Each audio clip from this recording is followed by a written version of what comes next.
Michigan রাজ্যের district 61 থেকে এবারে প্রাইমারি নির্বাচনে বাংলাদেশি বংশোদ্ভূত যুক্তরাষ্ট্রের নাগরিক মাহবুব খান স্টেট রিপ্রেজেন্টেটিভ পদে প্রতিদ্বন্দ্বিতা করছেন। তিনি শুধু বাংলাদেশি নয়, সকল কমিউনিটিতে নাগরিক কল্যাণে অবদান রাখা ইতিমধ্যে তার নির্বাচনী প্রচারণার সমর্থন দিন দিন বৃদ্ধি পাচ্ছে।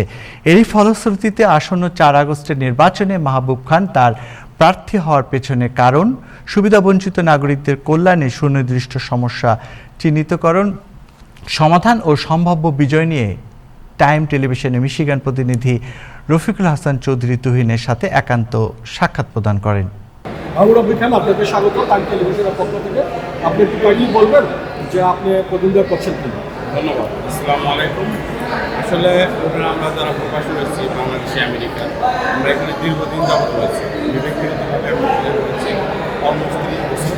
তো এখানে আমরা যারা বাংলাদেশি কমিউনিটি রয়েছি ধীরে ধীরে গ্রো আপ করছি। আমরা এখানে বাংলাদেশ অধ্যুষিত এলাকা অলমোস্ট 120 প্লাস বাংলাদেশ রয়েছি। আমাদের যে পরবর্তী জেনারেশন রয়েছে তাদের যে আমরা একটা সুন্দর ভবিষ্যৎ দিতে পারি। আমি যেহেতু ডেমোক্রেটিক পার্টির সাথে জড়িত রয়েছি দীর্ঘ 20 বছরের উপরে, আমি ডেমোক্রেটিক পার্টির ডেমোক্রেটিক কাছে ছিলাম, ডেমোক্রেটিক ডেলিগেট হিসেবে কাজ করেছি, বিভিন্ন ইলেকশনে ক্যাম্পিং ম্যানেজার হিসেবে কাজ করেছি এবং আমি ডেমোক্রেটিক ডিস্ট্রিক্টের ভাইস চেয়ারম্যানের কাজ করেছি। তো সেই হিসাবে এবার আমাদের যে কনভেনশন ছিল সেখানে আমি ডেমোক্রেটিক পার্টিতে ঘোষণা করেছিলাম।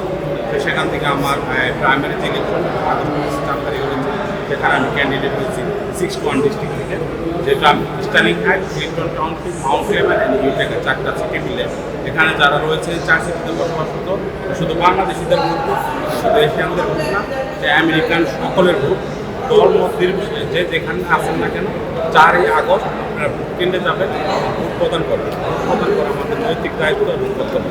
কারণ আমাদের যে ভোটগুলো দিব, যে ভোটের মাধ্যমে আমরা ভয়েসটা আমরা দিতে পারবো, আমরা ল্যান্সিংয়ে যেতে পারবো, হোয়াইট হাউস যেতে পারবো, এবং সেখানে যে আমাদের কমিউনিটির পক্ষ থেকে এবং আমাদের বাংলাদেশি আমেরিকানদের পক্ষ থেকে আমি কাজ করতে পারবো। এটা শুধু আমার জন্য না, এটা অন বিহাফ অফ কমিউনিটি, যাতে আমাদের কমিউনিটির যে হেলথ ইস্যু রয়েছে, চাকরির এখন সমস্যা রয়েছে, আমেরিকার যে ভঙ্গুর অবস্থা, আপনার ইকোনমিক্সে এখন আমাদের যে বাড়ি ঘরের দাম বেড়ে গেছে, বাড়ি ঘরের ট্যাক্স বেড়ে গেছে, বাচ্চাদের হেলথ ইন্স্যুরেন্স কেটে গেছে, সিনিয়রদের হেলথ ইন্স্যুরেন্স, এর বিপক্ষে আমরা দাঁড়িয়েছি যাতে আমেরিকান গভর্নমেন্ট প্রত্যেকটা সিটিজেনকে হেলথ কেয়ার দেয়।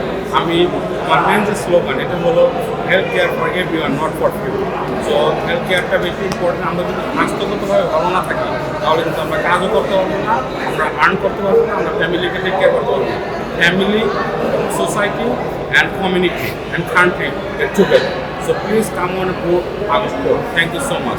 দর্শক মণ্ডলী, আপনারা দেখছেন যে আমার পাশে মাহবুব খান, উনি যে প্রতিদ্বন্দ্বিতা করছেন একজন প্রার্থী হিসেবে বাংলাদেশি বংশোদ্ভূত নাগরিক হিসাবে, উনি ওনার যে প্রতিশ্রুতি নির্বাচনী ইশতেহার সেটা তুলে ধরেছেন এবং আমরা আশা করি বাংলাদেশি একজন নাগরিক হিসাবে এই প্রার্থীকে সকলে ভোট দিয়ে নির্বাচিত করে কমিউনিটির সেবা প্রদানে উৎসাহিত করবেন। আমি রফিকুল হাসান চৌধুরী তুহিন সেখান থেকে।